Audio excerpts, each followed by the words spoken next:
Bien, si tienen sus Biblias abiertas a Lucas 11, por favor. Este ha sido un año bastante interesante. Ya estamos a punto de terminarlo, como pueden ver las Pascuas ahí. Eh, Casi que es nuestro adorno completo de Navidad. Nosotros, en cierta forma, si celebramos la Navidad, pues obviamente sabemos de que el Señor Jesús no nació en el mes de diciembre, pero ¿qué otro mes vamos a agarrar? ¿Vamos a agarrar septiembre a celebrar la Navidad? Pues como que no. Y es el último momento bonito, agradable, diferente en el año, en las ciudades, básicamente en el mundo, en donde se celebra el nacimiento de nuestro Señor, que no fue en diciembre, fue más o menos en septiembre, pero es un tiempo especial. Yo principalmente lo que hago es meditar mucho en cómo fue el año, qué cosas sucedieron. Siempre viene a mi mente todo eso y este año no es la excepción. Hemos tenido la partida de una de nuestras hermanas. em, Le llamaban la evangelista, de cariño, le llamaban la evangelista. No era formalmente una evangelista, pero era una mujer que se dedicaba a buscar gente, se dedicaba a buscar gente, invitaba gente siempre. Hermana Carmen, tenemos tal actividad y está bien, yo le digo a mis vecinos y le decía a todos sus vecinos. Muchas veces gracias a ella vinieron muchas personas y muchas personas se quedaron ya recibiendo la palabra de Dios. Pero ella partió. Ese no es un momento difícil, no es un momento terrible, pues obviamente todos estamos acá en esta tierra como hijos de Dios y perseveramos en la iglesia para ese día, para ese momento en el cual seamos llamados a la presencia del Señor. Pero para la iglesia es duro. Para la iglesia es duro porque cada miembro de la iglesia, bueno, que no sea una iglesia donde nadie se conozcan, pero en una iglesia normal, cada miembro vale mucho y cada miembro cuando no está, hace falta. Pero no solamente es eso. Veníamos saliendo de la pandemia, veníamos saliendo del COVID y varias personas dijeron, bueno, nos vamos. Hubo conflictos de la nada, hubo situaciones difíciles de la nada. Supongo que muchos de ellos supuestamente tuve la culpa yo, pero no lo sé. Simplemente muchos se apartaron. Entre estos, los hermanos que tenían que ver mucho con esta hermana que les digo, partieron. Y es duro, es difícil ver que los hermanos se aparten de la iglesia. Y qué bueno fuera que solo se apartaran de la iglesia. Cuando se apartan del Señor, ahí es terrible. Pero ¿qué es lo que pasa? ¿Qué es lo que sucede? Hemos tenido muchas enfermedades. Mi mamá estuvo a punto de morir de deshidratación a causa del dengue. Otros hermanos tuvieron dengue. Y ahora tenemos a la hermana Blanca ahí, mal, de un momento al otro. El día viernes recuerdo que estábamos en una clase y ella contestó en la clase y estuvo en los trabajos que tenían que ver con la clase. No sabía yo que en unas horas iba a tener todo este conflicto, este problema, y ya ahora teníamos que ir a verla porque pues no sabemos cómo va a estar para hablar, no sabemos cómo estará ella. Una situación difícil. A veces pasa así. Y el punto es, bueno, ¿y qué es? ¿Qué está pasando? A veces nuestras vidas como creyentes se nos complican tanto, pero lo bueno es que tenemos la palabra de Dios que nos enseña qué es lo que está pasando. Lucas 11 es un pasaje que lo hemos leído en medio del devocional y por supuesto quienes tienen ahí su Biblia lo pueden leer completo, pero el Señor Jesucristo, voy a parafrasear todo lo que hizo y lo que sucedió.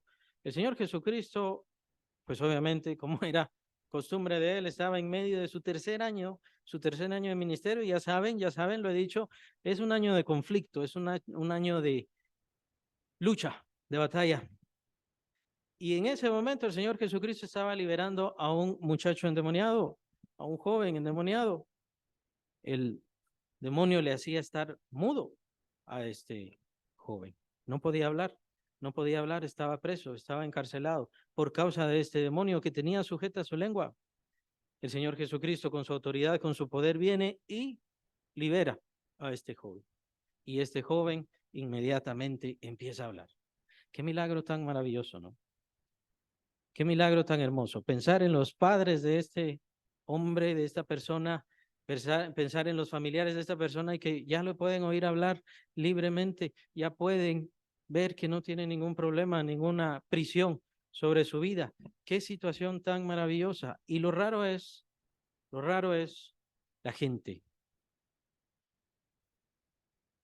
Estaba en Judea, ¿se recuerdan? Él ya no estaba en Galilea, estaba en Judea y en esa área estaba la situación en conflicto. Los grandes maestros de la ley y los grandes eruditos, diría yo, como se llamarían en este nuestro tiempo, los grandes eruditos de la palabra estaban enojados con Jesús que hiciera estos milagros.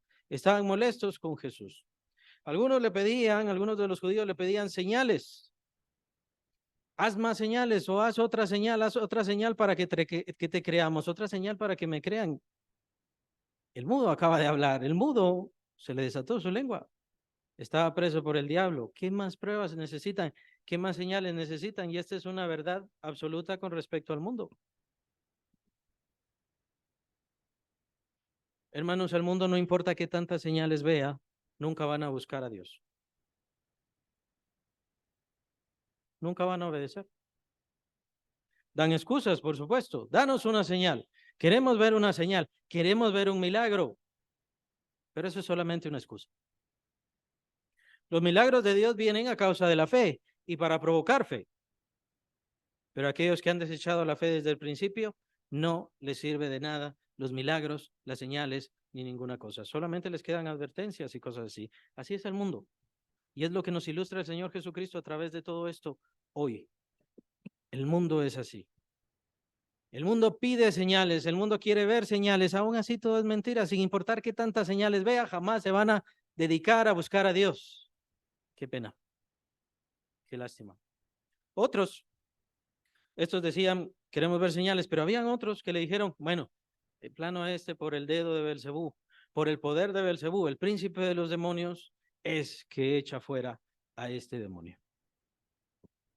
Lo extraño y lo que gobierna el resto del pasaje, el resto de la enseñanza, es que el Señor Jesucristo le llama la atención eso.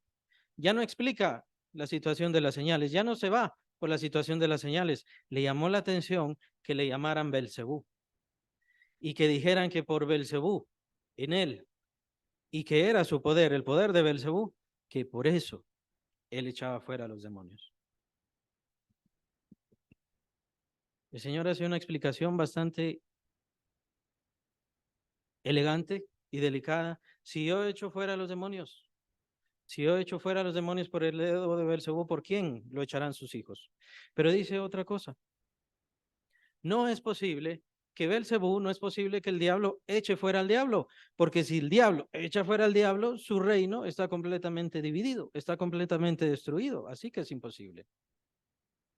Si yo echo fuera a este demonio, si yo echo fuera a los demonios por Dios, por el dedo de Dios, es porque verdaderamente el reino de Dios está entre ustedes. Y ustedes dicen que es por Belcebú, pero ¿y entonces por quién lo echarán sus hijos? Una profecía muy interesante que está haciendo el Señor. Sus hijos van a creer. Sus hijos van a confiar. El reino de Dios no llegará a ustedes porque ustedes lo están desechando, pero el reino de Dios va a llegar a sus hijos. Y sus hijos van a echar a los demonios porque el reino de Dios verdaderamente está ahí. Versículo 20, vamos a leerlo. Lucas 11:20. Mas si por el dedo de Dios echo yo fuera a los demonios, ciertamente el reino de Dios ha llegado a vosotros. Muy interesante lo que sigue. Cuando el hombre fuerte, armado, guarda su palacio, en paz está lo que posee. Pero cuando viene otro más fuerte que él y le vence, le quita todas sus armas en que confiaba y reparte el botín. ¿A qué se refiere el Señor Jesús? Consideren lo anterior, el reino de Dios. El reino de Dios, ya está hablando del reino del diablo, habla del reino del diablo antes, ahora está hablando del reino de Dios. Vamos entonces a ver los detalles de todo esto. En primer lugar, como digo, al Señor le llamó la atención que le llamaran Belcebú. ¿De dónde viene esa palabra Belcebú? Es una palabra cananea, es una palabra de aquel entonces. pero que se deriva de una palabra más exacta que utilizaban en el Antiguo Testamento. Viene de Baal Zebub, con Z, Zebub. Baal Zebub. De ahí viene Belzebub. Baal Zebub. Y para quienes han leído bastante el Antiguo Testamento van a encontrar mucho esta palabrita Baal, Baal, Baal, Baal, Baal. ¿Qué significa Baal? Baal significa Señor. Baal significa Señor. Baal Berit es uno, por ejemplo. Y Berit significa pactos, o sea, Baal, Señor de pactos. O, ¿cómo decir? Dios de pactos, que por cierto, es un ídolo. Pero no vamos a entrar a eso, pero si a alguien le llamó la atención, es bueno que investigue. Baal Berit, Baal Berit. Y vean que ahora se menciona que hay un Dios de pactos. Bueno, no vamos a entrar a eso. Baal Zebub. Baal Zebub. Señor o amo o Dios, Baal Zebub. ¿Y Zebub qué es? Moscas o mosca. Señor de las moscas. O amo de las moscas o Dios de las moscas. Muy interesante porque, ¿por qué Señor de las moscas? Hay una definición en uno de los diccionarios que estaba buscando eso, muy interesante, y tiene que ver con, bueno, ¿para qué están las moscas? ¿Qué hacen las moscas? ¿Qué les gustan las moscas? Les pregunto.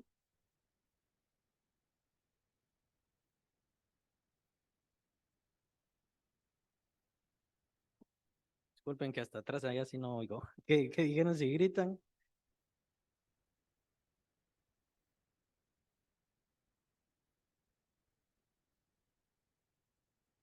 Vean que las moscas aparecen muchísimo en lo podrido, en lo putrefacto, y aparecen muchísimo en otra cosa. Ah, excremento. De hecho, es una de las definiciones de uno de los diccionarios, eh, el dios del excremento. Baal Zebú es el dios del excremento.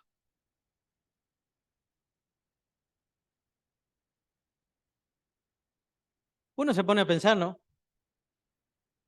¿Qué clase de locura o trastorno mental tiene alguien para poner a un dios o hacer un dios o necesitar a un dios que no solamente es dios de las moscas, sino que es dios del excremento, del desecho, del despojo? Es bastante raro. Y que lo adoraran, porque por supuesto que lo adoraran, por eso era Baal Zebú. De ahí entonces viene Belcebú, el señor de las moscas. Ahora ya saben qué es lo que implica verdaderamente el señor de las moscas. El señor de las moscas significa el señor del excremento. Ahora me parece un título muy interesante con respecto al diablo. Y muy certero, por cierto. Pues el diablo no es señor del amor, no es señor de la vida, no es señor de la dicha, no es señor de lo bueno y de las bendiciones. El diablo es el señor de lo podrido, es el Dios de lo arruinado, de lo corrupto. Y es hasta ahí a donde llega su reino. Muy interesante. El reino del diablo es un reino hacia la ruina, hacia el despojo, hacia lo desechable, lo insignificante, lo vano, lo podrido. Como si dijéramos, el diablo es el dios del desagüe, el dios de los desagües. Los desagües no necesitan un dios, pero ese es el diablo, de lo podrido, de lo arruinado. Muy interesante que antes de nuestro Señor Jesucristo, nosotros todos estábamos sometidos a ese reino de Belcebú, al reino de lo podrido y de lo desagradable. Este mundo sigue sujeto a ese reino. Ese mundo está sometido, aún así ya ha sido vencido y eso lo estuvimos viendo hoy, temprano en la escuela dominical.